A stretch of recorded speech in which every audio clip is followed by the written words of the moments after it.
Welcome to self-discoverywisdom.com, formerly known as Self-Discovery Media. On these podcasts, you're going to hear people who speak from the heart. They've taken the journey in life. Many things have happened to them, but they've changed it to happening for them. And in their strength, their courage, they've discovered their abilities and their wisdom, and they are now sharing it here with you. Do enjoy each show. We bring it to you with love and knowing that it's going to help you on your journey of life. Good morning, good afternoon, and good evening, everybody. Welcome back to another edition of For the Love of Music, right here on selfdiscoverywisdom.com. I'm your host, Sarah Troy, and my wonderful repeat guest, and an honor to have him back here, is Joe Coleman. You may remember him from the Platters. He was there for a very, very long time. He's got a wonderful story to tell all about it, which if you go back to the show that we did previously with him, and also along with Theo and Joe Blunt, we talked about the voices of classic soul from the Four Tops, for the Planters and the Drifters and the Temptations. Have they formed a group today to carry that music on? But today it's all about Joe. It's all about his experience with the Planters. It's also the fact that he's a children's author. How did that come about? Plus, we're going to be talking about his being a veteran, where he served, what that impact had on his music, if any. But we're going to also be talking about what's his favorite song. What's the song that gets asked to be sung the most? And is he sick and tired of singing any of them? Always a pleasure to have you here, Joe. Always a pleasure. To have this kind of longitude in music, speaks not only to your resilience, but also to how music transcends the test of time. And that, it's a song that touches people's hearts will go on forever. Even if somebody else reconfigures it and sings it in a different way, and it's a compliment, the fact that it meant so much to them. But you've been at this a long time, mate, haven't you? I quite have, yes. I've been in the music business probably about close to 50 years, really, when you get right down to it. I spent 23 years, I think it is, with the Platters, and prior to that, I was on RCA Records, and I was on Atlantic Records, and a solo career in some dates in the Benelux countries, Belgium, Holland, and on Ariola Records and that kind of stuff, and the Italian label, and on and on. So yes, the music has been going on for quite some time in my life. And until to the end of your time, absolutely. When the music is in you, it's got to come out of you, right? That's right. It gets in your system. I actually attempted to lead the business at one point. I'd gotten a little tired. We were again at that time I was on Atlantic Records, and with a group called True Reflection, which turned out to be the two guys that I ended up with, a group called Leonard Coleman and Blunt, and we sang. Glenn went with the Temptations. He took Eddie Kendrick's place with the Temptations. He had that high tenor voice, and he's the high tenor voice on the Temptations version of Silent Night. Of course, Joe Blunt, the name you spoke of a while ago, and I'll talk about Joe a little bit more in depth in a moment. But so the three of us were in that group with a gentleman like Bobby Cox on Atlantic Records, and we were on the road like all the time. We were in our 20, young guys running around. And so we might be on the road for 3 months, 2 or 3 months at a time, hotel, trying to remember what city we're in right now. Where am I today? I wouldn't be in Chicago talking, hello, Detroit. That doesn't go over very well. No. Everything just blurs into one, doesn't it? And it's really hard on families, if you do have a family, because you are gone for so long. Not only that, you're in the limelight. They hear you on the radio, but you aren't at home with them. So, it has to be hard on a family and take its toll over time. It does, very much so. And so you begin to evaluate, well, is it worth it?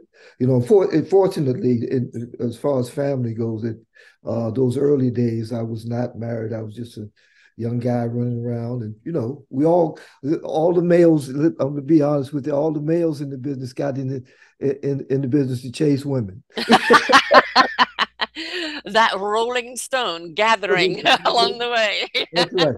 We loved it. We loved enjoy singing and stuff like that. But the girls, that was all part of that whole thing. So yeah, I was a young guy, single, running around up and down the road. But it just wears on you after a while. And I came home to Washington D.C. and took a straight job, as they called in the business, a straight Oh, job. I get a worked real job. Yeah, right. yeah, which we've been preaching about to us about all along. When your parents, well, you get a real job, Yeah. da, da, da, da, Are da, you da, listening to oh. the music? Well, if you are, that's a real job. But Yeah. yeah, so but it's in your blood, Hmm. and it becomes a part of you. And after a while, you're looking around, like it The must it's road is time to calling. go. That's it. Yes. It's time to go. It's time to Yeah, you go. can't deny it. And let's say we've honored our poets through the time. We've honored our storytelling. Yeah, Storytellers have been around since the beginning of time around the campfire, and there'll be always somebody that was really, really good at it. The yeah. bards that can make the songs that Mhm. documented all the events that went on. And so, songs and music, I still don't know why we're kind of people. I think the reason why people look at it as not a real job, because it is a very insecure job. You're only Mhm. as good as your next gig. You've got one gig, but you're busy planning the next one. Right. Not everybody's going to turn out like Beyonce or Taylor Swift. And they've Mm-hmm. had to work hard. They've got Yeah. to get out there and put those performances up at that high level all the time. And so Mm-hmm. it's a very hard industry to be in, Right. and probably a great deal harder than most jobs. That's correct. Yeah. I'll tell you, I think I've thought about this a lot actually. Why do people say, well, once you get yourself a real job, this is not serious, right? It's because if you're doing your job well, if you get good enough at it, you always look like you're just simply having fun. Mm-hmm. You know what I Yes, mean? You look, they don't see any of the work right. that went into making you know where all the hits are. And, I mean, meaning all the spots where you do stuff and where all the choreography and all that kind of stuff, Yes. with all of our thing. That takes hours and Yeah. hours of work to coordinate, so we're all in it So it on all that looks same. so smooth, Yeah, right? and it just looks so easy. Yeah. So it can't be work, Yeah. and we have a luxury that a lot of people don't have. We also enjoy the work that we do. And so That is a big one. You're happy at what you do, so it can't be a real job. every Because how real many job, people are happy at their yeah, job? yeah, you're too happy and you're having too much fun and blah blah blah. So it's I think so. I think that's part of that whole thing that just find it hard to take it totally serious that this is work and that this is your work and that's what you do. That you develop this. It's not just something you know what. Let's just sing. Why don't we get together and just sing? You Yeah. know, Yes, we exactly. I used to have a mobile discotheque, which I think I talked about in the last show. And, we would go and play at great parties. It was absolutely wonderful. We kind of set the stage literally for with the dancing and the atmosphere for the evening, whatever the celebration was. But at the end of the evening and the beginning of the evening, we had speakers that were the size of coffins. We had crates and crates and crates of records. It wasn't just done on a phone or a little iPad as it is today. And, we would have to haul that in and then haul it back out again and then make sure we take it out of the car and put it somewhere safe. So, yes, we had fun during the performance side of it, but nobody sees the other side, that's right. all the hauling. That's right. That funny you should say that there's an instrument called the B3 organ, and along with the B3 organ is a almost like a Wurlitzer thing that goes along with it to create the special sound that it has called a Leslie. The Leslie is about this big. It's a big box, very tall, about 4 or 5 feet tall and 3 feet wide, as heavy as you could ever Yeah. imagine, as well as the B3 is also quite heavy organ. So between the two of them, they're probably 600 or 700 pounds. Wow. And you have to pack that up at the end of an That's evening, what, right? yeah. The fun And, is over, folks. that's right. And back in the days when the club might be upstairs, and you Mm. as up 3 flights of stairs to get. Yes, exactly. There weren't the elevators, or probably too heavy for the elevators. So yes. Yeah, Yeah, well, yeah. People don't part of see that that work. side of it. No, they don't No, see that side of it. They also don't see that, yes, you're kind of sold out somewhere, but then you've got that lapse of time between the next gig. Or, yes. Mm-hmm. especially kind of later where it's not seasonal, but like everything has its wave, and then you've got a down wave Mm-hmm. and then it's like, all right, how do you make the ends meet now? Or when is the next gig? Or, Mm-hmm. what record do you have to come out? And can you be that bestseller again like last time? That's right. And particularly, the early days, it was some guys in a car, Mm, heading to the next gig.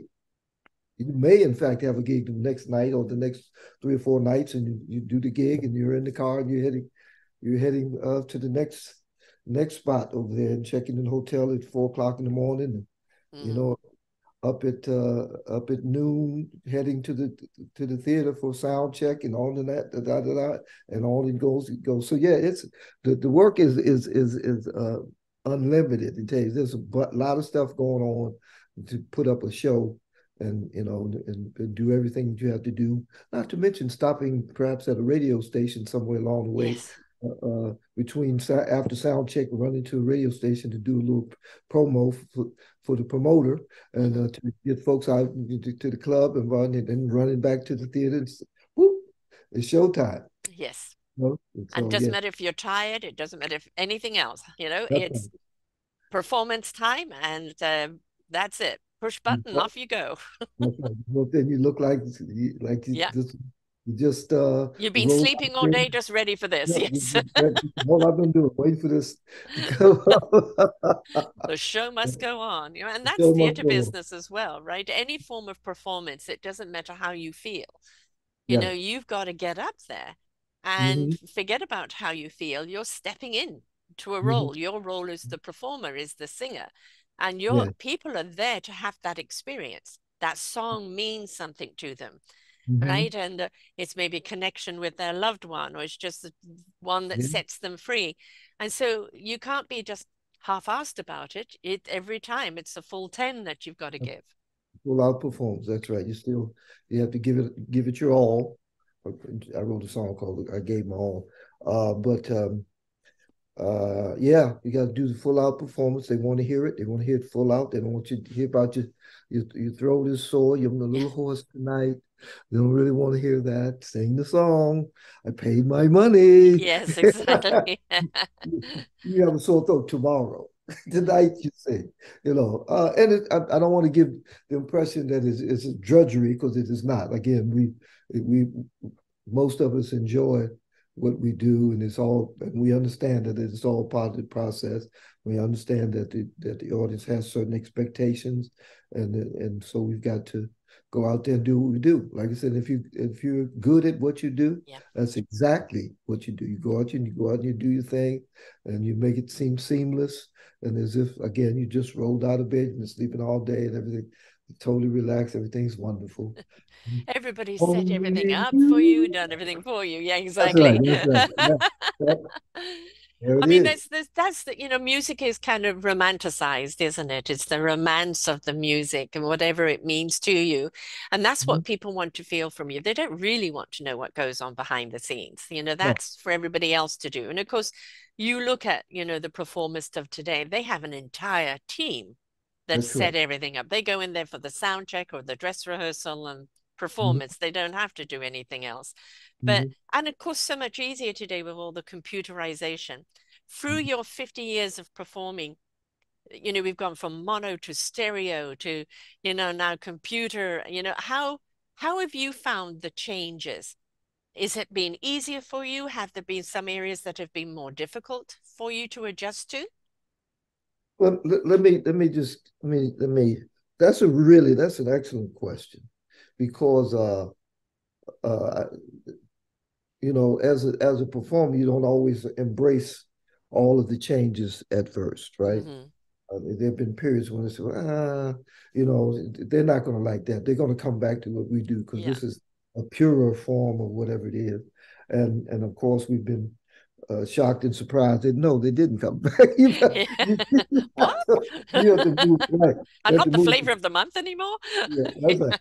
And there's no greater time than the disco era to show to demonstrate Yes. that process. Whenever one asks me about adapting to change and all, that's the period that I remember the most and think about the most because almost to a person, none of us in the business thought that folks would rather go to a club and hear a record than act and see the performance. Yes. Yeah. No way that we could ever imagine that that would be a thing. That Hmm. say, oh, hey, we'll just go to the club and dance to record after record. We might not ever see the artist, might not Right. have any idea what he looks like if he's not on the cover of the Yeah. of the thing, Yeah. which was also a thing. It was a period when they stopped putting, a lot of folks pictures on it. They just gave you that thing and they could Yep.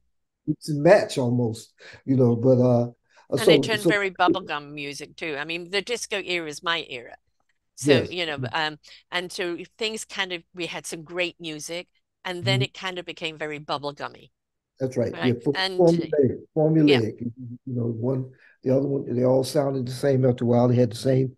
yeah, The, the experts figured out what the actual what beats per moment per minute count was best for a hit right. record. Then all the records started being at that beat Yes. because it wonderful like people like to dance too, or at that tempo, on and on and on. So And it kind of um, lost the personalization. It was that's so repetitive. It was great just to get up and dance for 11 minutes, right. but it wasn't a song that you're going to remember. It wasn't something that you're going to sing in the car. It wasn't going to be something you're going to put the record on or want to go and see the artist. It That's was right. purely kind of a form of aerobics That's to right. repetitive music. So, Yeah. I mean, so yes, there's nothing like seeing a performance, being there to see the artist, because there's a Mhm. different form of energy altogether, isn't there? It's totally different. And like I said, we all thought they'll be back, Yeah. and they didn't come because what happened was what we didn't take into account was the fact that the promoters and the club owners said, wait a minute, wait. I got to pay this guy $10,000. I can pay this guy 200, $300, Yeah. and he'll play all Night night long. long, all night. Yes. $200. I mean, and they make a lot more money than that now. Hmm. Some of them do the big Yeah. ones, but pretty much they were paying all of them pretty much two, Yeah. 300, 500 tops to play all night long, and that was in the big clubs, and it worked. Yes. All the clubs began to dry up. I mean, we stopped having the places that we could work were falling off because even the ones that were trying to hold out after a while, they just economically couldn't Yeah.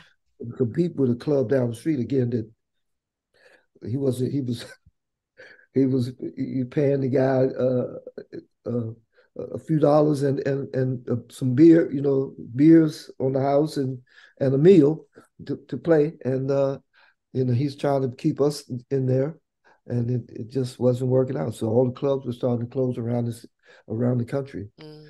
A lot fewer places for us to work, that kind of thing, and it became a thing, you know. Did any of your records kind of hit the disco market, or you weren't in the same kind of beat? We weren't in it. Mm. Yeah, and I spoke about that beat, right? Yeah. Yeah, and so we weren't in that beat. But the Platters, first of all, were primarily love ballads, with ballads. Yes. That's where we were, I and mean, Temptations, obviously, yeah, Papa yeah, was a yeah. I Rolling mean, Stone was a big one in the yeah, disco world, yeah, right? But yeah. I mean, some cats made through. They made the adaptation. yeah.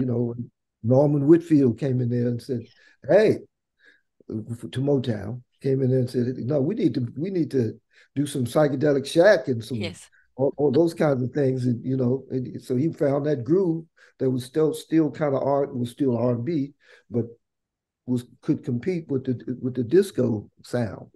So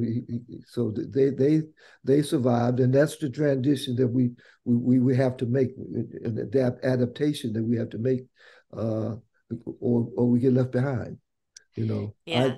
put out some recordings in the European market that were more, got to get a tune called "Get It Got to Get It Off the Ground," and places like that, and Take Me For, and a song called Test Drive, and that were in that vein. That were, Yeah. that kind of stuff like that. So, but I did those as a solo artist, as Right. Joe Coleman, So not that as. was your weathering this disco storm. That's Because right. I mean it petered out. Right. Yeah. Because after a while people kind of really I want to have the concert experience. Right. That's right. But it did its damage while it was there. It Mm, did. It did its damage. It was tough on everybody. yeah. But yeah, I had to join in. So the answer, yes, I did some adaptation. Yes, yeah. Get it off the ground. I had to do it. I had to do it. I mean, everything has its chapter, doesn't it? And obviously, I'm the disco era, and also I was a DJ because that's the in the world that I came into. And Yeah, also, I lived in South Africa at that time, and we used to have some great performers come over. And when they did, I was there to watch them. I mean, yeah. I remember Barry White when he came over. Oh my Uh-huh. God, the frenzy that he caused. Women just went bananas over him They really, completely. yes. And we every time there was a live performer, they never had any problem over their playing because everybody was there, hungry for it. Didn't matter if we had disco or not. We wanted the live performers. But I think, especially in America, things kind of go so faddish That's that correct. and Yeah, get so obsessed with the faddish until they've really chewed it up and spat it out.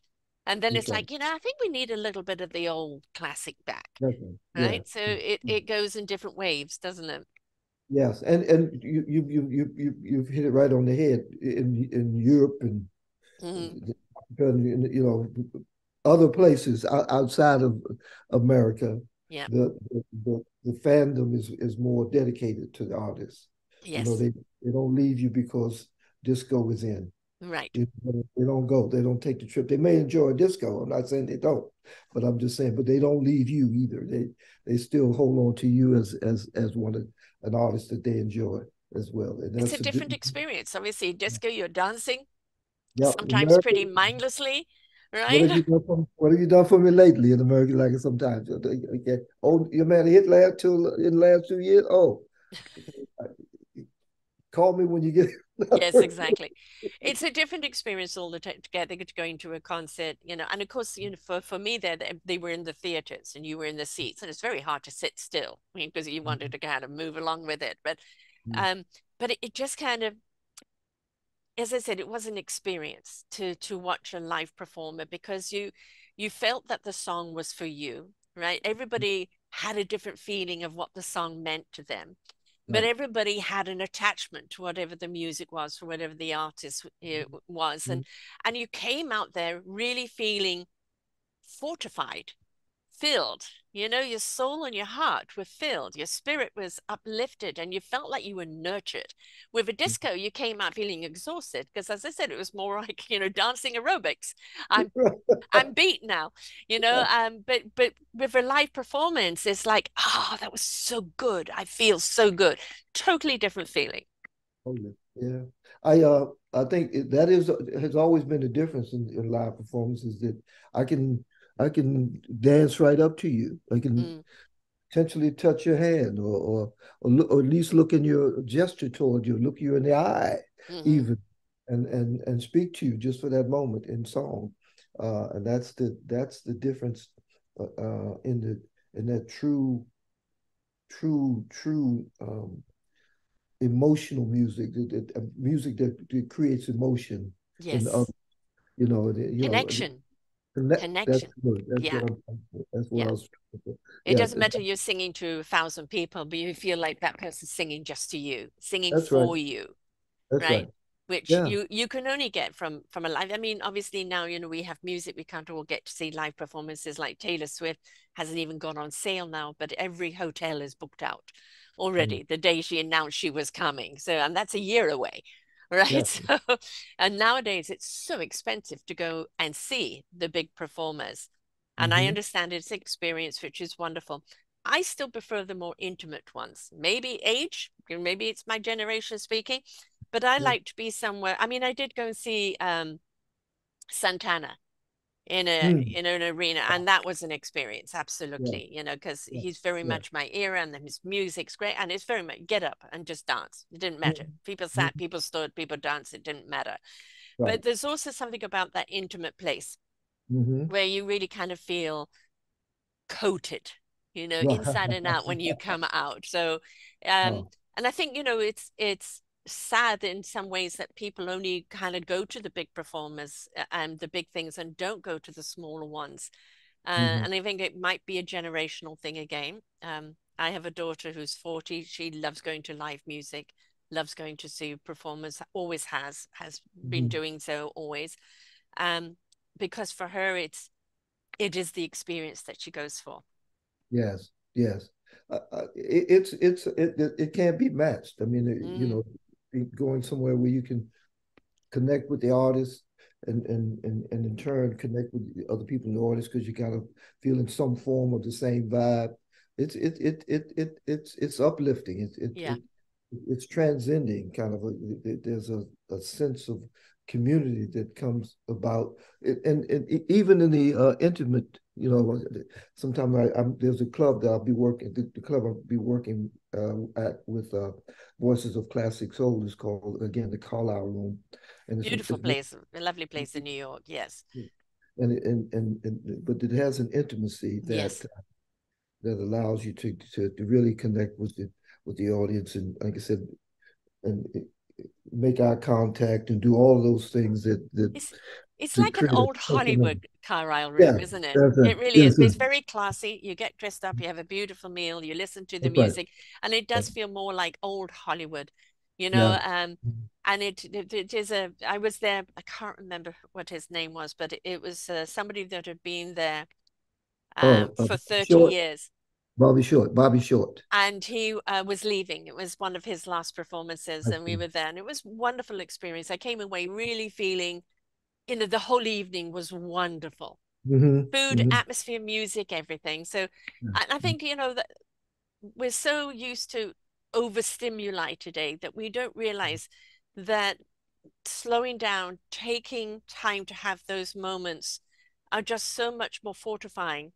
They're the organic food as opposed to the fast food that we sometimes get in other formats, right? Right. If you think about that, right? So what do we say? The fast food, you can do the drive-through. You Yeah. swear it's not that great for you, the No, food, but you enjoy it anyway. You go, you do your drive-through. So now you have the drive-through pharmacy, the drive-through liquor store, the backs at the drive-through bank, everything. Yes, yeah. bank. I mean, it's like, are we ever going to slow down and Get out of the car. uh, and have an experience where you might actually, the teller may be just a lovely person. Yes, You know, you exactly. know, you know, and I think they have a little get a kick out of me because I usually kind of go into these kinds of places uh, with an intent to kind of like be be nice, be friendly, Be and just connected. be connected. Yeah, And they yeah. usually we have a laugh, and they give me what I came to get, and we both kind of just had that a A moment. lovely interaction. Yes. Yeah. Yeah. Mhm. Where they don't feel, well, I'm a robot and somebody's treating me like that. Mhm. Somebody sees me as a human being, right? Which Right. is, I think, something. I mean, I'm all for automation and things like this in some aspects of life, but everything in moderation. And whatever technology we have, it should be there to enhance our humanity, Yes. not take it away. Let me tell you what a woman at a pharmacy, I think it was, said to me. I was well, no, it was a fast food place, and you walk in, she says, "Good evening, how are you?" Well, and I said, "Yeah, I'm fine. How are you?" And she almost had a look on her face like, uh, uh, "I'm fine." She said, You asked thanks me for how it asking. was. Yeah, yeah.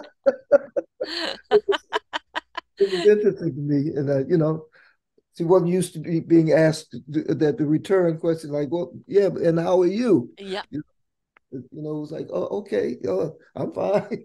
And it has, it served me well on a couple of situations where Mhm. people have gone that extra mile. When I was at the DMV, I don't know if you drive where you get your driver's license. Right. I can be like, oh my God, like, why coming here? And I spoke to the lady so kindly. She said, you know what? I'm going to make sure. She said, and she went and blah, blah, blah, got all my little stuff together all at once, brrr, put it all together, boom, and handed it to me. Yeah. Done. He said, just Because thank you. why have we become so unkind? I have this is going out as a Christmas show because we're going to be talking about your book and your music that people can all purchase it, etc. But it's also this is a time that even more so that we need to be cognitive of thank you, please, look somebody in the eye and be patient, Right. right? Be respectful and be patient. If they're out of stock, it's not their fault. If there's a lineup, it's not their fault. How you doing? Got a long day here. I hope it's over for you soon. Acknowledgement. That's all they want. I'm not Mhm. just a teller. I'm a human being. Can Right. you treat me as such? And there is an etiquette to Christmas shopping, and there is that thing about we want as a customer to have service, but at the same time, we've got to respect the service and Yes. that interaction. And how much does it cost to say, "How's your day been going?" or "How are you Yep. doing?" or Hmm. comment about the weather or something, Right. right? Hmm. It That's right. doesn't take much to do, but my God, it takes you so much further. It takes you further. Yeah, kind, Mm, just that touch of kindness, that moment of yeah. kindness and acknowledgement. Yeah, that's it. That's the whole story. Yes. Respect, That's respect. right. Let's see each other, folks. This is one of the problems is that we're Hmm. seeing past each other, not looking at each other. Now, let's Hmm. take a completely different turn because you're also a veteran, never mind just a veteran performer, but a veteran. And you served. Where did you serve and what area? I was in the U.S. Air Force. I was an aircraft maintenance specialist. I worked on jets and stuff like that. Mm. Wow, which was shocking to me. But Did you sing to the planes as you were fixing them? they gave me a break. They allowed me for a short time to be a part of the Fifth Air Force show band as well. Oh, Like to travel neat. to Korea and places like that and sang for the troops Mm, primarily with the band. And the cats were really bad, some bad dudes, that kind of thing. But as the story goes, I was in college um, out of North Carolina. It was called a small school called Shaw University in Raleigh, North Carolina. And my mother, and while I was there, I was able to get what they called deferments. Didn't have to serve. This was during the Vietnam hmm. period, the Vietnam era. So there was a lot going on, and people were Yeah, yeah. being drafted into the services daily. Mm. Uh, but again, because I was in college, I received deferments. But my mother became very, very ill, and so I left school uh, to go back to work to help with the family, bills and take care of Yes. her and that sort of thing. Worked at the Library of Congress and that sort of thing, and thankfully, prayerfully, my mother got better. She got returned to herself fully, you know, full out, fully Good. recovered. Praise God, and somehow Mr. Sam, Uncle Sam, as they called him, hit I me. want you. I want you. That's right. Before I could return to school, Mm. I got another one of those draft letters. All right. And this one I had to honor, and so I became a member of the Air Force, and Is that Vietnam or Korea? that was Japan. Actually, I Oh, ended up going Japan. Going to Japan. I worked. I was with the reconnaissance unit that we flew missions over Vietnam. Mm. Our base was in Japan. But that was an experience for a young man. Yes, it is quite so, quite so. It was quite an interesting time. Again, I never fashioned myself as a military type guy. You Hmm. know, my music was in my blood, right? I You're too wanted much the lover to be the fighter. to. and but I did like when I served and did my time, like I said, 2 years in Japan. Like I said, working on those jets. Like I said, doing missions into Vietnam and coming back safely to our base and that Mm. kind of thing. And then off to while I was there, I did manage to do some singing. I had we had a band called the Sensations, a very super popular band in Japan. We toured all over Japan as all military guys, Oh, wonderful. and we worked at some really wonderful clubs there, and of course did some of the stuff on the bases, other bases, and And I bet on that the. went down really well too, because they all love live music on That's those right. bases, don't they? Yeah, again, that connection, that music, you're singing that love song, which is My Sweetheart I've Left Behind, so Hmm. it's all very Yeah. meaningful. Yeah, my dad was a fighter pilot in the war. He flew the squadron, so he was a squadron leader. So he flew the fighter planes and protected the bombers, etc. And Uh-huh. wouldn't talk about much of it after the war. I know that he kind of got spies out and stealth and came home a few times with his tail on fire, but always managed Mm. to make it home. Oh boy. But died young, Mhm. died at 45, unfortunately, which a lot of it was the stress left over from the war, which Yes. again, people even with the wars now, I do an awful lot of shows on veterans, Hmm. and they talk about it doesn't matter how strong we are, how resilient we are, how anything else, we've all got post-traumatic stress. Yes, yes, We've yes. seen the battle. You can't see what we've seen or done what we've had to do without some repercussion of some kind. Mhm. So yes, you And, were fortunate. yeah, I'm sorry. And we were what's worse, and what caused me the most stress was the return home after again after Japan. I went to um, base in California and served my final 2 years there. 4 years in the Air Force. Did my final 2 years there, doing the same kind of work, but in a different kind of you know process. But when I came home from the service, because we were Vietnam veteran type guys, we weren't received very well. No, no, yeah. And, which was shocking to us because we had all been so close knit Hmm.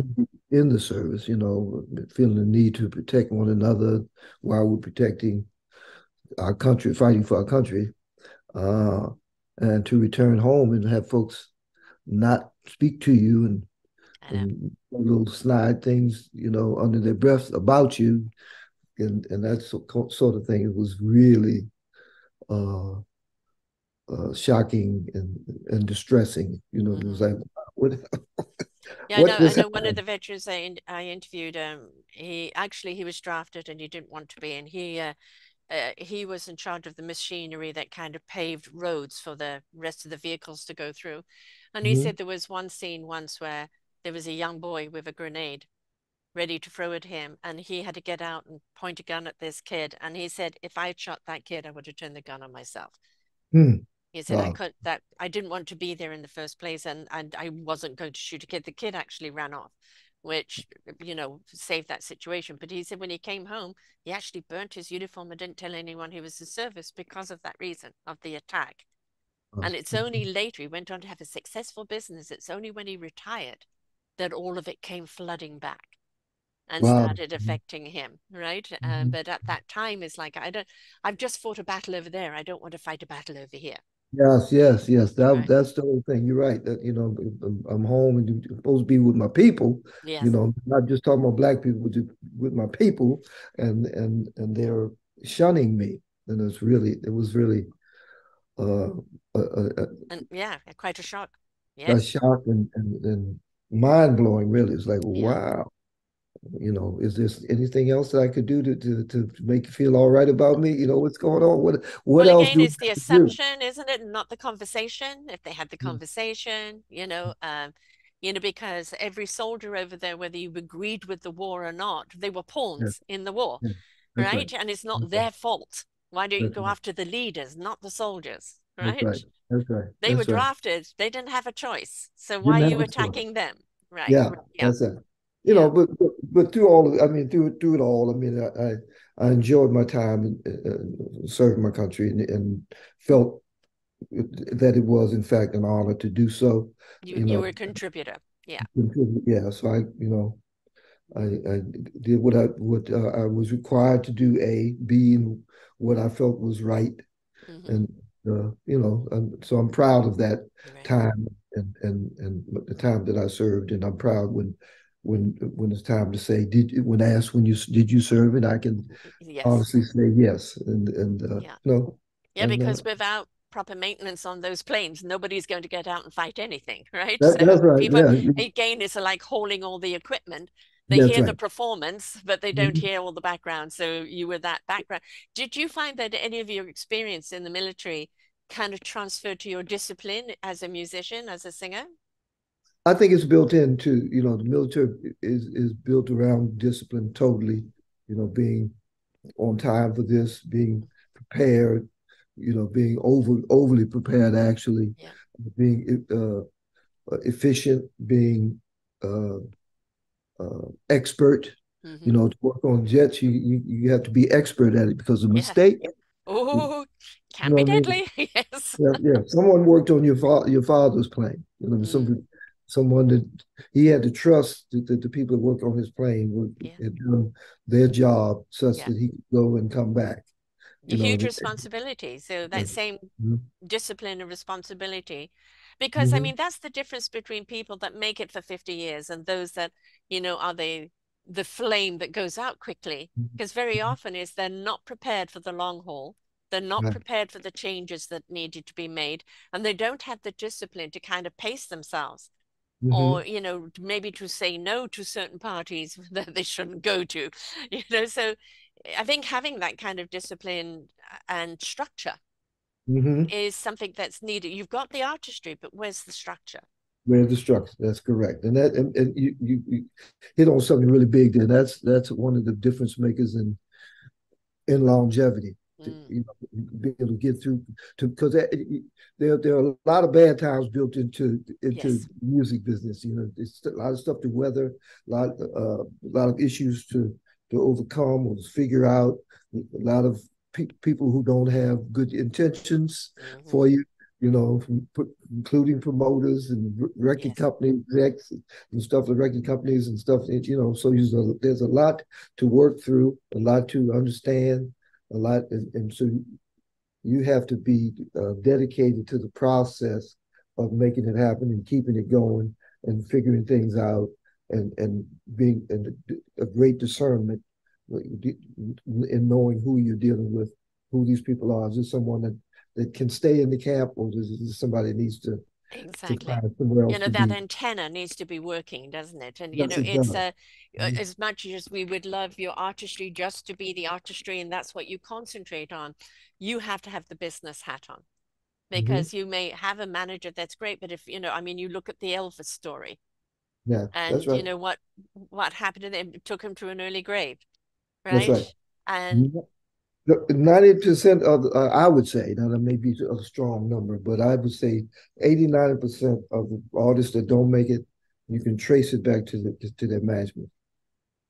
they're cashing in, they're using it up. I mean, we call it kind of the Judy Garland thing. Yep. Yep. Sleep is to make her go to sleep, up is to wake her up, get out there and perform. We're paying you to do this, we're capitalizing on you. When you drop dead, Right. we'll find somebody else, That's right. right? And we've got to understand that the industry is still cutthroat like that. And, we see it, but we see so many more people going independent label now, Mm-hmm. in order to protect themselves. Where are you with that? Do you have a label, or are you independent, or, you know, I, um, yeah, I am independent. The Platters were on Mercury for many, many, many years. That kind of thing. But like I said, I've had some European label stuff, Ariola and all those labels like that, and RCA and Atlantic and da da da. But mostly now, work stuff that I do put out, whatever is on independent, Hmm. you know, in my own situations, and so it's just necessary now, Yes. in order to try to hold on to as much of the pie as you can, Hmm. because And your so music, yeah. your music, because how many times we see, I'm going to make you rich and famous, sign away 99% of your creativity, Yes. right? And we see this with authors, we see this across the board. And it's like, if you want to enter this world, you've got to have talent, you've got to have resilience, you've Mm-hmm. got to have some business acumen, right? Yes. So, Yeah. Yeah. It's something. One of my dearest friends, he's deceased now. He's a great, great, great artist, and we were talking about a particular song, a huge song that he wrote. I won't call the name because there are too many players out here right now that would know. I just so so but uh so I was talking to him about that song, and but when we first began to converse on that next level, and he said, Joe, I didn't hardly make any money on that record. mhm, I said, how's that possible? The record was like huge, mhm, huge, huge, huge, huge. It was a time when he was not on top of his business. mhm, And for as they use the term, oddly enough, if this is correct right now, for a song, he gave away a great deal of his rights because of, trying to handle some other stuff. yes, And he didn't give it all away, but you would think so based on yeah. Well, what what he's he got out of it, yeah, out of it. Yeah. And yeah.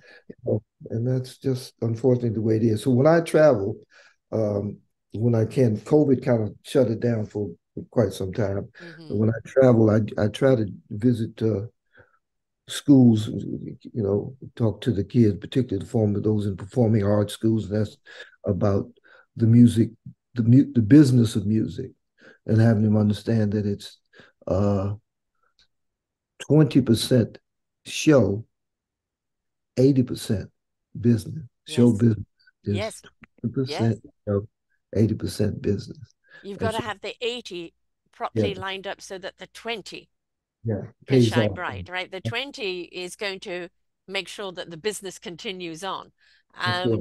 But yeah, I mean, as I said, I had this young man, Connor, um, who's 23, coming out with his records, breaking into the industry. But I was really surprised and delighted to see how much thought he's put into it and Mm-hmm. protection and he's still obviously learning, but he's put that business hat on Okay. and he's Yeah. put that structure hat on. And if you want to make it, there's wonderful saxophonist Gerald Albright that I had on a few years ago, Mm-hmm. and he at that point, gosh, this is probably going back 7 or 8 years ago. He'd already been in the business for over 30 years.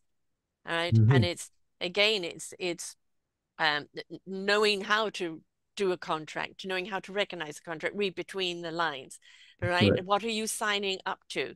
Is it going to Mm-hmm. cost you more to do Mm-hmm. it? Mm-hmm. And whom are you signing up with? That's right. And so Yeah. I mean, you've been around for nearly 50 years, and if you didn't have the talent, B, the flexibility, or C, the structure and the business acumen, we wouldn't be talking now. You would have been a has been Yep. from the past. That's right. That's right.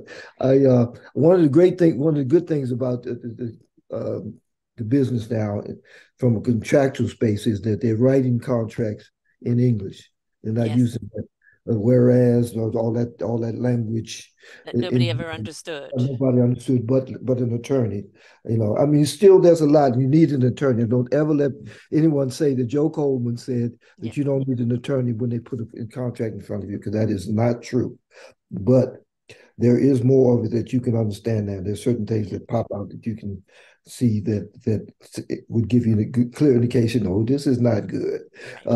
because you And have can an read. attorney you would trust, and that the Yeah, and attorney having isn't working for them. Oh, I've got an attorney, he'll go over it for you. No, no, no. yeah, It's yeah, got to don't be an think attorney working for you. that's correct. Don't use their attorney to No. do your business. That's right. Which is one of the things that has happened in this business a lot. Yeah. Well, I got a contract. My guy, he'll look it over for you. And Yes. he wrote it. Yeah, exactly. Exactly. There's a lot of snake oil people over there. And that Yeah. I don't think we're ever going to see that go away because whenever there's a good thing, there's always the snake oil people that want to capitalize on it. They don't look at longevity or nurturing, the product or the person into longevity so that it goes on for long. They're looking for a quick buck and they Mm-hmm. don't care. And so you've got to be careful that, those piranhas don't get at you. And that's in all walks of life, right? Because there's a All hell of a right. lot of piranhas out there. Yeah, yeah. But I've but I've come face to face with those teeth. yeah, but they gravitate toward the music business. Why? Because there's all these young people Yeah. who are just excited about it, just want to sing, or they want to write. You know what I mean? And they're so excited. So you come in, the guy comes in, he says, "Hey, I can give you a record deal with whatever, blah blah blah. You just sign this, and we're off. Don't worry about it." And they Yes. and anything else they've signed it because all they can see in front of them is this record deal that's coming and on like that. And And they're it's now a puppet to this person and they're right. getting out for it, right? They don't own their music. I mean, look at Taylor Swift again. Yes. All of her music was sold off Mm-hmm. without any of her permission. So what did she do? She went and recorded the whole lot again to Yeah. own her own music. Not everyone can do that, but you've got people that go and put themselves on TikTok or on YouTube and they get so many likes and they think, now I'm going to get a record deal. I'm going to be out there. Where's your business, Akram? Have you got a good manager? That's When right. that door, knock on the door starts coming, you Yeah. need somebody who knows how to filter out the trash. Yes, that's correct. That's totally correct. Yeah. And unfortunately, there's not enough of that right now. They've gotten what they call now a 360 deal, which did not exist back in our day. 360 means that the record company gets a part of everything, the touring, the Mm-hmm. records, the merchandise, everything. Now, touring was designated to the artist because they were ripping you off for the royalties on your record, Mm-hmm. unbeknownst to you, you know. But they didn't mess with the touring. Once you went out in the tour, that's how the artist made his money. Yeah. Now the record company signs you, and they want a part of your tour. They want a percentage of your Yes. tour money as well. Yeah. And generally a So high percentage, and you can't make ends meet. So yes. Yes. 360, everything, every Yeah. aspect of it. When you went out on the road and you selling t-shirts, that was your money. Now they want a piece of Right. the t-shirt you sold. They just want to carve you up and take a huge chunk of you, right? I mean, it's just, I mean, come on. Yes. We already know that you're deep in the guys or in the artist's pocket already. Yeah. You're taking as much as you can of his royalty, and now you want the rest of it. Yeah, I mean, unfortunately, this is the thing about human nature, right? We've got the exceptional people, so Mhm. creative, so incredible, so awesome, that are, the people that are the solutionists, the inspirers, the people that come with something that helps humanity. And then you've got the people, the low lives, Mhm. and they're always the bottom feeders, as they are called, and they're there to, you know, anything that looks good, they want to take advantage of. That's And right. so, you have to put um, boundaries around you at the higher elevation of your own energy so they can't reach it because they can't reach up to that energy because that's you're ethical, they're not, right? Mhm. And That's you've got to right. make sure you have the right people around you and Yeah, and also let the right people represent you, but you've got to manage those right people. Don't just leave it up to them carte blanche, right? that's right. That's correct. You said a big thing right there. You said a big thing right there. That's the extension of it, right? So you find yourself a good manager, and that's the kind of thing. And once at the point that you turn it all over to him or her, them, whatever it is. And when I say them, a company, Yeah. whatever, and you think that they are handling all of it, and Yeah. you don't know what's going on, you are in trouble Yeah. because just by the fact that um, even those with the best intentions uh, may not be able to help themselves when Exactly. it's When the so carrot's waved in front of them. yeah, Yeah. when you so far removed from it, it's like, okay, well, they decide how much of your rightful piece is your rightful piece. Hmm. You know what I mean? They Yeah. think, yeah, I'm giving you your rightful piece, but that was based on what they decided Yeah. was your rightful piece because you weren't in the conversation. So in your contract, it's got to be no decisions are made about your music, your performance, your anything Mm. without your approval, Approval, yeah. right? And oftentimes, you just give it away just by proxy. No, You don't even speak on it. You say, well, okay, my manager's taking care of all that, and you don't know what's going on. exactly. And Be engaged in your own thing. I know it's the side of it that you feel uncomfortable with. It's the side of it that you don't like wearing.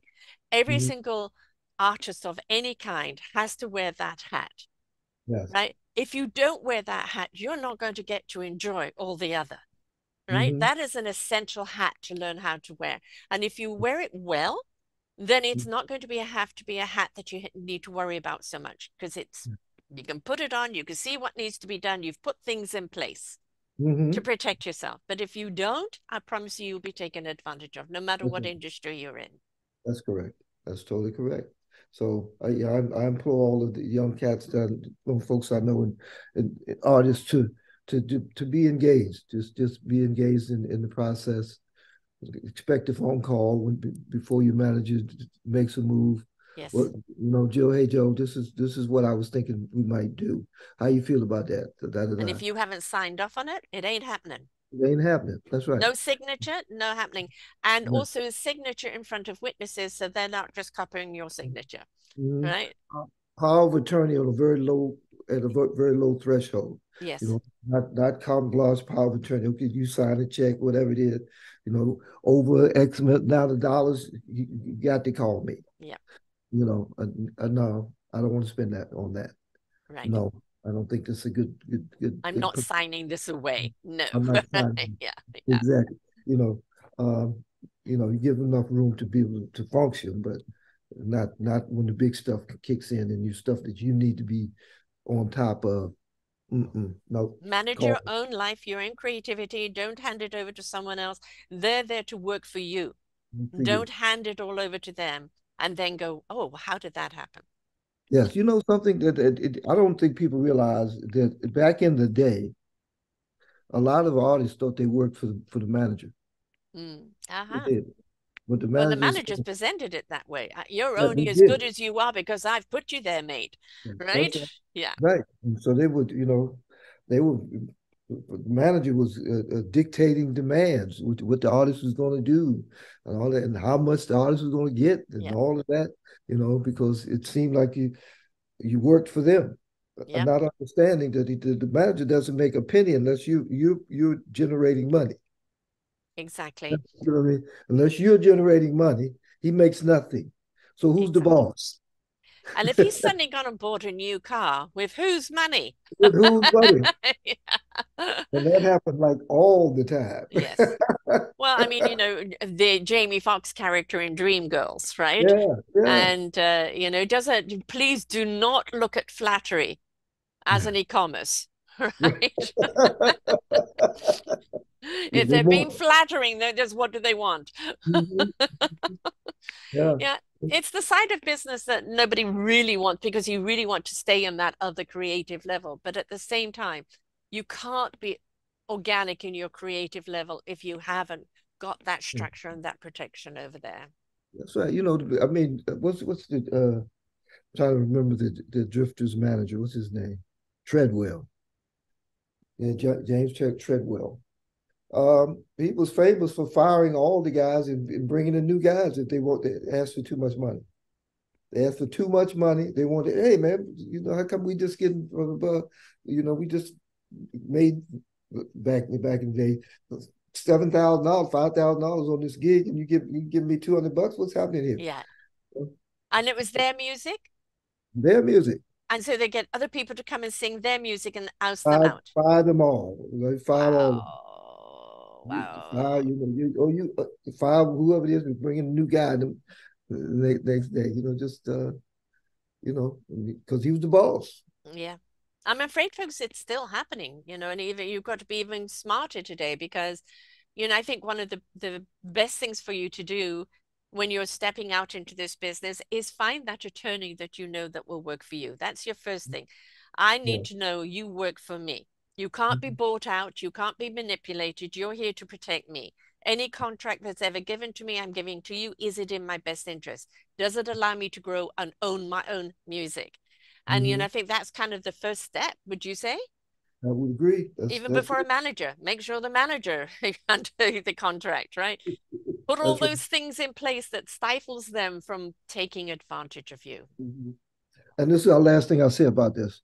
Understand that the person that presents you with a contract, and which is usually a manager comes in and he's got this contract you sign. Every contract is written with the person who presented it to you in their favor, written in their favor. Hmm. It's just automatic. Hmm. Their attorney said, "Well, how can we get the best deal for you in this situation?" So everything somewhere in every line is something that's favorable to that person. So always that's the real reason why you take this contract and you have your attorney who's Yeah, looking for the best deal he can get for for you you. for Yeah, you to look at it and say, well, no, I think the manager's deal is a little bit too good right here. We need to yeah, shift that such that you, since he works for you, yes, gets the smaller piece, and you get he as it doesn't should get, be, yeah, as as it it should should be. be. Yeah, Everybody can be favorable. Everybody can gain, that's but it's correct. got to be proportional, Yeah, yeah. Every right? good contract comes out with everybody uh, doing well. Yeah. And then Everybody. then you've got something that's going to be long term, that can Mhm. grow, that can weather storms, that can redirect because you're in it together, right? That's right. That's right. As with anything. So Mhm. how did the children book come around? How did the children's book come along? The dancing pancakes. Healthy choices, musical story. I don't know, finding a good spot there, but I was in Los Angeles at attending a birthday party for a dear friend. Her name was Tracy Saunders, to be exact, and she's kind of one of those people that kind of her thing. She loves to connect people. Mm-hmm. So flew out to the LA for her birthday party, and a gentleman by the name of Philip Auerbach approached me and he said, "Oh, hi, Joe. I'm Tracy tells me that you're a songwriter." And I said, "Yes, I've written a song or two." And she said, "Well, we've got this a book idea. We got this book that we're working on, but we think it would be a great idea to have a song to go along with it because of the message." And I said, "Well, okay, well, send me the transcript, manuscript of the book, and I'll see what I think, and see, if it's something I can do, would be interested in doing." So I guess a short while went by. They did in fact send me the book, and I called them up and I told them I thought that I had some other ideas about how to make it go, how to make it all come together in terms as a book for children. Now, the reason for the song is to soften the message because the song is about um, young kids who are basically in environments where there are drugs and things of that nature, asking them not to get involved in drinking, smoking, and alcohol. And it's written for kids from like 4 to 10, that kind of thing. And so the message has to be very soft. You have to deliver that kind of message on a level that they can Yeah. understand it. It was very Yeah. sensitive, and so I wrote the book in rhyme, and I wrote the song to to kind of tell that story, to give them a way to understand what we're talking about, and a buy-in. And on this page, there's a QR code All where right. you can pull up the song, Yes. pull up the song there, and sing along. The words are there in the book, and so it's a little cutie pie song, soft as a flat as a pancake, wide as the ocean, cute as a button, like poetry in motion. Well, we've come to show you how beautiful life can be when you love one another and make everyone happy. That kind of thing. And so then comes a message about the song, about the song, the words about the message about not doing this. So we need their buy-in. We need to again tell it softly, but are you going to drink alcohol? And the kids say, no, no, no. Are you going to smoke cigarette? No, no, no. Are you going to do drugs? No, no, no. These are things we will not do. Well, are you going to study hard? Yeah, yeah, yeah. Are you going to be a good friend? Yeah, yeah, yeah. You're going to eat healthy food? Yeah, yeah, well, here's what you got to do. And then we go on and on, stomp your feet, a little dance and all that sort of stuff. So it's on Amazon, it's on Barnes and Noble. I just recently was able to get some copies. The DC library system purchased some copies Right. for the citizens of DC, children of DC, and that kind of thing like that. And it's a fun book about not about doing the right thing, And making but healthy it's planting seeds, planting right? seeds.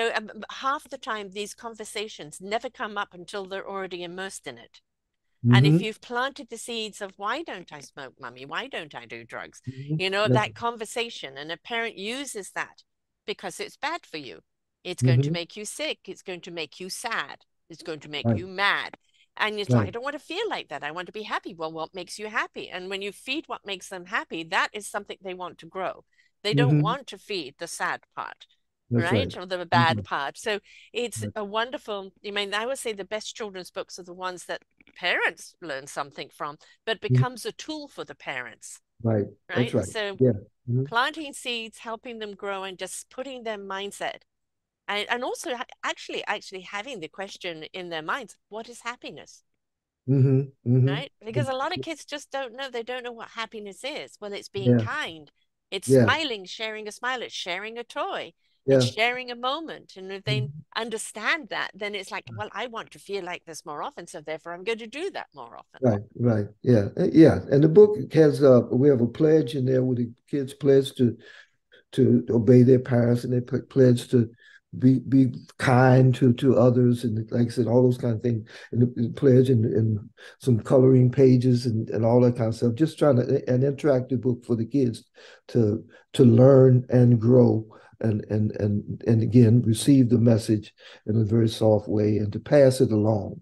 You Yes. know, Well, a book yeah, keeps on giving, that's right? right. The A book keeps book on keeps giving. on giving. It's a beautiful gift to give. I was saying wonderful gift to give at Christmas time at any time, but it is That's right. Christmas time now. So this is a wonderful gift. That's right. Even at the age of 3 and up, three if they have siblings older than them, right? hmm Because they're already seeing things happening. But I hmm think it's the soon as they're cognitive to actually ask, what does that mean? But then hmm it's also helping the parents kind of equip them how to answer that, Yes. right? Yeah. And Yeah. if that makes you feel sad or mad, or you feel unhappy, if you do that, you feel happy when you are caring and loving towards other people. And then it Mm. becomes something that they practice and they see it works. And if they Yes. see it works, then hopefully they keep on feeding it. Yeah. Well, you sure sound like a school teacher. Did you teach elementary school or something? No, but I had 3 kids. Yeah, okay, there you go. It's in there somewhere. I know, but you Um, sound plus, so. plus I have this anthology book going out, Raising Our Gifted Children, which this kind of book is the type of thing we're talking about. It's feeding our children all the things they can be with kindness, caring, consideration, compassion, and love. Yeah. That is actually the fuel that will make things grow, right? Mm-hmm. And that the more we pour that into our children, the more abundant we're going to be as a society as a whole, Mm-hmm. right? Yep. Yep. So your book is right in line with what message we're sending out there. So most certainly, I'm going to be putting it on our books for Christmas list as well, which I Okay. put out every year. Thank you. Thank you so much. I just want to know, so just to make people start looking for it. The dancing is spelled with an S, DANSING. Dancing, DanSing. dancing pancakes. Yep. And yeah, let me tell you one story about the book, and it's the most exciting story that I've about the book that I have yet, and that is it's received numerous five-star ratings, Wonderful. which is great. Well, you're But I approaching subjects most people don't approach until later, so it's good you're approaching it young. right. So one of my dear friends is his wife is a child psychologist Mm-hmm. down in South Carolina, and there's in West Virginia. I'm sorry, West Virginia, and there's a huge fentanyl problem down in We have that it area. here, unfortunately, in BC. Yeah, yeah, and it's a huge problem. And so she counsels kids whose parents are on drugs, on Yeah. fentanyl, things like that, and she's got all these horror stories about them. And so I sent her this book, and I said, I really want you to look at it and review it and give me a sense of what you think if the book would be helpful for the type of kids that you uh, uh, uh, work with.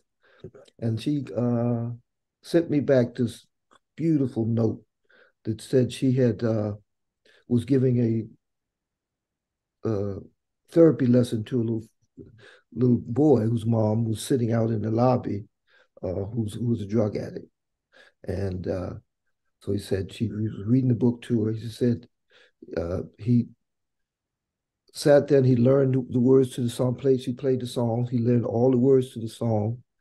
He he signed the pledge that's in the book to be a good kid and do and be kind and da da da da. And then he said he took the book and he went out in the lobby, sat down in front of his mother at her knees, made her read the book, made her learn the song, and they sang it together. She said, I've been in this business for 30 Mm, years, and I had never ever experienced anything like that. yeah. So that, Joe, is my review Yeah. of this book. Absolutely. Tears in my eyes. Yeah. Absolutely. I mean, what you're doing there, a lost parent who doesn't really want to be the drug addict. Why are people doing that is because I say, forgotten children, the child within them that it needs to heal. Otherwise, they wouldn't go down that path, right?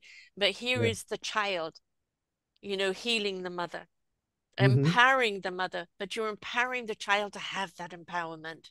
That's That's correct. so beautiful. We think that our children, oh no, no, hide from them, don't do this, don't do that. No, we have to address things, but we have to address it in a way that we don't cause fear. We empower them to seek, embrace their own empowerment because they are incredibly beautifully empowerment in their innocence, in Yes. their logic, in the way they see things. Most of them haven't developed the ego and the anxiety, you're right, that we do as adults, and they're just beautifully honest. And that can be so healing if we would only listen to them. Yes. Yes. My Lord. My goodness. That's it. I mean, I'm going to ask you, I'm going to, I would send you a copy so far. Where are you now? I'm in BC, Canada, British Columbia, Canada, on Vancouver Island. I see. Because yeah, I think I need to enlist you in my campaign to get this I'm book going to, to advocate for it, my darling. It's going to be in the show and out of the show, because it's a type of. I mean, this is the reason why I've put this anthology together, because it is about how do we empower the children? How do we heal the child and the adult? yes. How do we get out of the mess we're in? Mm-hmm. Constant repetitive wars, constant hate, constant divide, constant this and that. Why do we have that all the time? It's because we're not paying attention to the inner child, all the children. Let's empower them to be all they can be. And then we'll have a Yes. society that is more fruitful, right? Yes, that's correct. Yeah, and right now, I believe the kids are feeling, young people are feeling left out. I mean, everything is going on past them. They're kind of sitting here waiting for you to come and comfort them and mentor them and teach them. And hear them, listen to And them, that's right. include them, let them have a choice. Yes. Give them Mhm. that empowerment. Don't dictate. We do that. We love all that wonderment of exploration when they're young. And then we send them to school. Sit still, listen, do as you're told. Do it my way, Yes, right? that's And right. then in church and home and everything else. No, you got to, I've said no, you can't do this, you can't do that, you can't do this. And then they go, well, my wings have been clipped. Wow. Yes. Yes. Okay. We All got right. to do that. I'm so glad you've done that book. That's perfect. That's Mhm. perfect because, yes, I will definitely be advocating for that in a big way. It is something that's definitely needed. We got Yes. to address the situation. We've got to give our children credit and we've got to give them another way out. Hmm. Happiness is something that you work for by being kind, by being caring, by being compassionate. That's correct. Happiness comes by giving, right? Right. You receive when you give. That's right. Right? That's And right. the more that they learn to do that, and the more they feel fortified by that, less they're going to want to take that other path, which makes everybody unhappy. That's right. Yeah. I think the greatest gift is the ability to give. If Yes, you can develop the heart to give and understanding what giving yes. really is and what it does, I think you can find a level of happiness beyond anything that you could imagine because there's so much joy in giving of yourself and giving of your time, giving of whatever it is that That's you what have. we're here for, isn't it? That's what we're here for, to You've pass given your it on. music for 50 years that will live on beyond you. And every time you sang a song, it's meant something different to someone else. It's a gift to someone in the way they wish to receive it, in the way they wish to unwrap it, and Mm-hmm. what that gift has meant to them, right? And that's Yeah. the beauty of it. You like a book keeps on going, a song keeps on going. All it Yeah. does is it becomes something more meaningful, or because it just depends where you are in your life or what that song means to you now, right? Mm-hmm. And it's like you could read a book and read it again, and you read it differently. You can hear a song and hear it again. Oh, I missed that last time, or I feel different this time. And That's that's the right. beauty of it. It keeps on giving. That's And right. you're going to keep on giving for many, many more years to come. God, God willing, I'm in it. I'm in it for the win. I'm in for the win. Yes, Let's do this. my dear. And that's the thing with, it doesn't matter how old an artist is, That's right. that when the music's in you and the artistry is in you, it just means you may slow down or you may do things differently, but that doesn't mean you stop, That's right. That's right? right. You can't. Whatever your individual creativity is, that space, it has the capacity to keep you young. As Yes, long as you keep that alive and you still continue yes, to try to generate something from yourself, yeah, ah, pass something yeah. to pass along. That's the fountain of youth. That's I, the I vibrancy of life, right? The that's the essence vibrance of of life. life. Yeah. Yes, As long as I can get on the stage somewhere and sing to someone and have them respond to it in their own way, then have to be what I even imagined that they would yeah. feel from the song. You I wrote a gospel song called "Heal Me," and a gentleman was invited to the church upstate New York, and my friend Dennis Williams who is the musical director for the OJs for the last Mhm. 40 years, is the musical director at that little small church in this little small community. And one gentleman from the back of the room came up to me, and he was young, probably about 40-ish guy, strapping, real strong looking guy, blah, blah, blah. Tears in his eyes. Said, Joe, that song really touched me. He said, I really needed to hear that. I've been going through a lot. And you just reaffirmed that God's healing Yeah, is ever present. Blah, yeah. blah, blah. And it was, he's very vulnerable moment. He was not the type of guy that you'd Right. expect to stand up there crying. I'll tell Most you. people are in pain because they're shut off. When Yeah. you can open up that valve and let the divine in, whatever your dominion is, whatever your faith is, but let that essence in, let that beautiful divine energy in, and then Mm-hmm. it starts to heal you and feed you, Yeah. comfort you, and it becomes your generator, it becomes your compass. That's But right. most of the time we're in pain is because we've shut it off. Open Mm-hmm. up, surrender, allow, and then you'll start to feel. And when you feel, then it doesn't matter if you're feeling the pain, you're grateful for feeling, and that pain will go. The Mm-hmm. more you nurture it and the more you allow. Yeah, that's right. And the more you let, as an artist, Yeah. the more you let it out, again, the more invigorated Yes. you feel. I Unstoppable. just carry on. Yeah, I Yeah, just carry exactly. on. Yeah, Exactly. Out I of just all the music that you've done, which is the song that's asked for the most? probably Smoke Gets in Your Eyes, Hmm. Smoke in Your Eyes, and probably followed by Only You. Hmm. My particular favorite, though I really enjoy singing Only You, and then part of that is the way I do it, and that's just because I've added a lot of stuff to it, I Hmm. must admit. But the song that there's so much as a songwriter, this song has so much emotion built into it that you can't sing it without that emotion, and that's my prayer. You Hmm.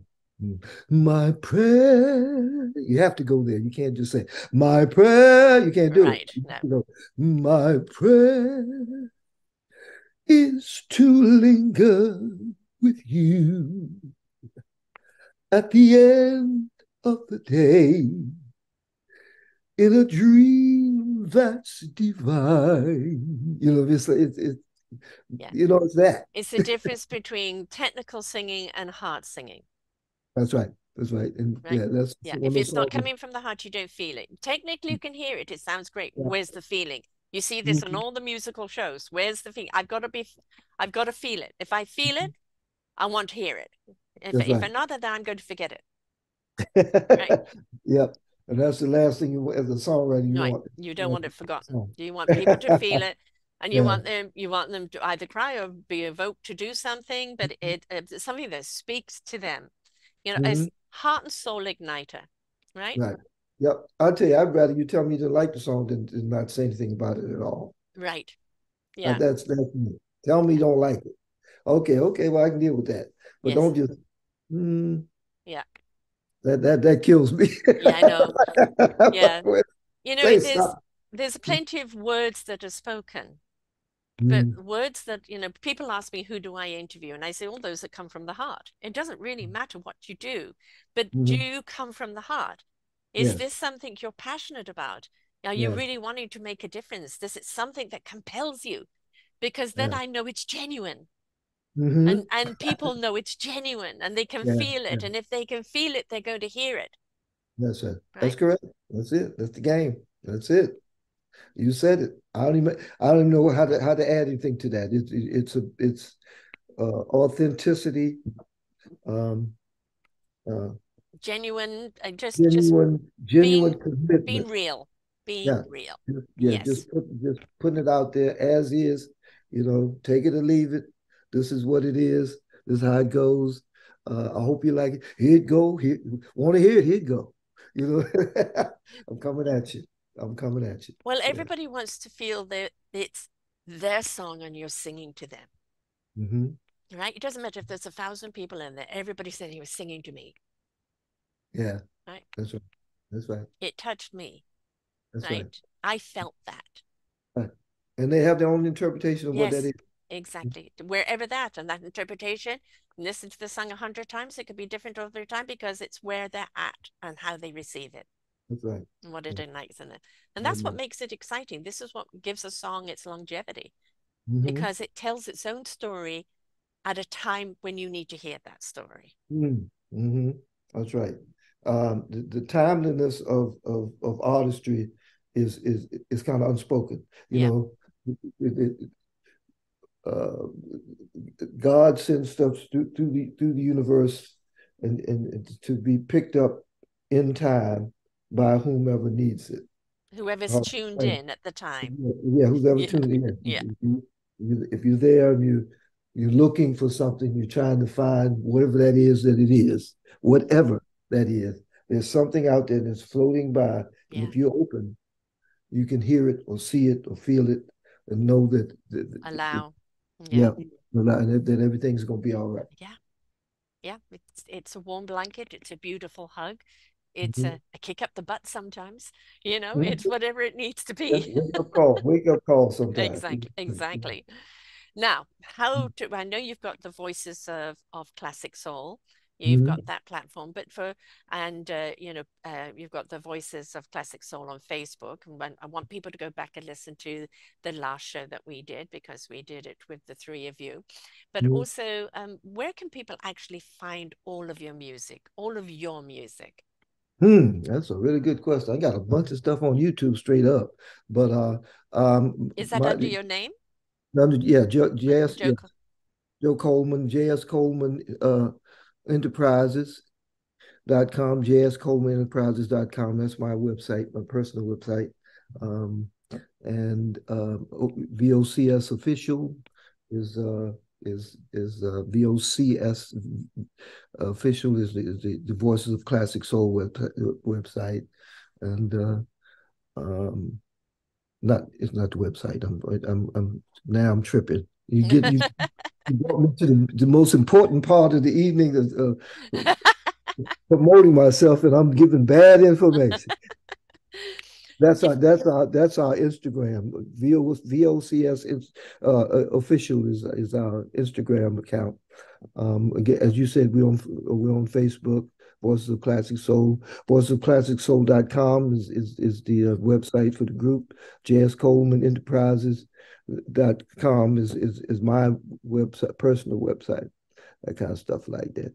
DanSing Pancakes.com, DanSing with an S is where you can go and hear more about and read on the book and have some interactive experiences with the kids and that sort of Yeah, thing. it's always the best. I mean, this is should be in every school, It'd should be be in never, every play group, should be in every church. It should be everywhere because it's a that's, tool. It's a tool for the teachers. It's a tool for the children, caregivers to help them speak to the children about a sensitive subject that most people go, oh, no, no, no, I don't know how to speak, so I don't. And then what do we end up? By the time we want to speak to them, it's too late. Let's get them, it's stitching time, folks, stitching time, right? Yeah. yeah. And of course I'm on Facebook as Joe Coleman as well. But Excellent. anyway, so yeah, just trying to make it happen. Absolutely. I Yeah. want you back again. I've actually got somebody in mind I'd love to have you back with, so I'm going to talk to you about that. But Okay. thank you so much for being here. It's always a delight. I've always enjoyed your presence very much. And obviously, thank you for all the music that you've given us through the years. Well, thank you. It's not only speaking to the individual, but it's also inspired so many other artists. Hmm. You know, uh, Whatever path they've taken, or whether they've taken your song and reinterpreted, it's all that, you've paved the way, and also showing your resilience, your tenacity, the whole business side of things, of the reason why you're still in business after all of these years. It's more than just luck, That's right? right. That's So right. um Totally. and that's important for people to understand as well, right? So but thank you Well, so much. It's been an absolute delight having you here. thank you, Sarah. I really appreciate it. Enjoyed the conversation very much. All right. So I'm gonna be chasing you down now because we're gonna get this book all over I'm Canada. going to put it out there. I promise you, I definitely will. It's most certainly needs to be out there, and I promise you, I will be promoting it because it's an excellent book for what is needed out there, as is your music, all of your classics, but all of your music. It's let us not forget the artistry of the past, all, the fact that it's still continuing in the present. We get so dismissive and want everything new, new, new. And it's like, new is empty if you don't know from the roots from which it Yeah, came from, the right? basic the Yeah, the basic foundation. roots foundation. That's where you need to listen. That's where you need to hear. And then you will actually appreciate what the new that is to come. But yeah, let's not get bubblegumish, folk. Let's build something that actually has some depth and some clout to it. So that's something that's missing in the world, and we need to make sure that that is something that we actually hold on to, not the next new shiny thing. So Right. Amen. Thank Amen. you so much, Joe. And I'm definitely going to have you back on again. And to everyone out there, this is a beautiful Christmas gift. His music, the book, and just the show. Please don't forget, have your podcast party. Everybody listen to the show and then talk about it afterwards. What did you get out of it? What conversation are you going to have of it? And go back and listen to the other show that he did with the voices, classic voices, and hear how the journey they've had in life as well. All right, folks. So remember, participation, right? Conversation, compassion. It's all there. Until next time, let the music play. Bye for now.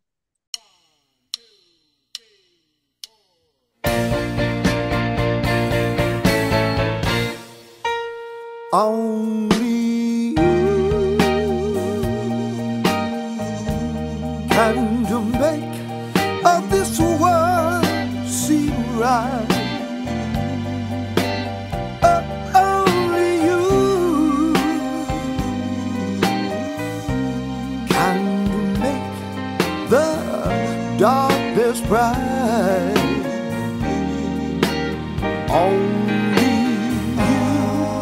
and you alone can thrill me like you do and fill my heart with love for only you.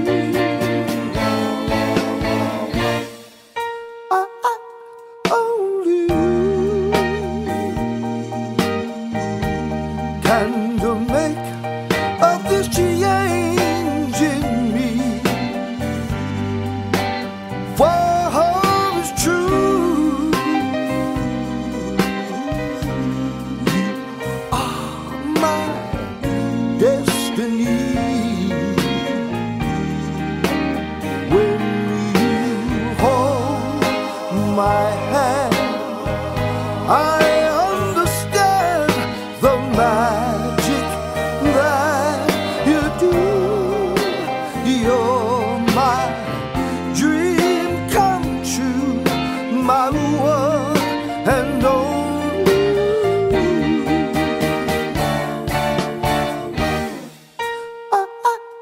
Only you can make of this change in me. For all is true, oh yeah, you are my destiny.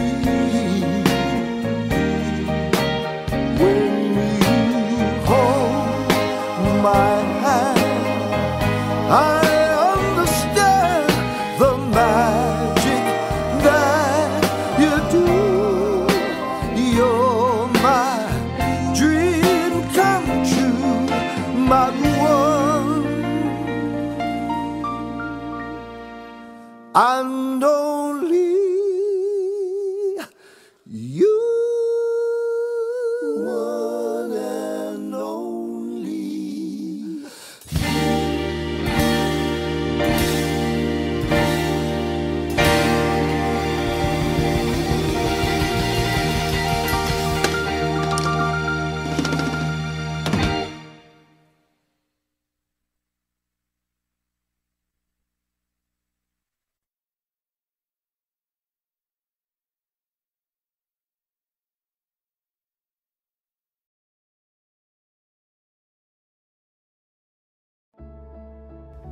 We hope that you enjoyed the show. There are so many more for you here on selfdiscoverywisdom.com. Just go to the podcast tag at the top there and you will see all the many genres and all 3,000 shows ready for your listening. We are here to serve you, to help you on your journey of life, and we know that through inspiration it begets invitation. We are supported by you, the listeners, and those that we interview. Anything that you can spare us in donation would be greatly accepted, and we do hope that you enjoy the next show.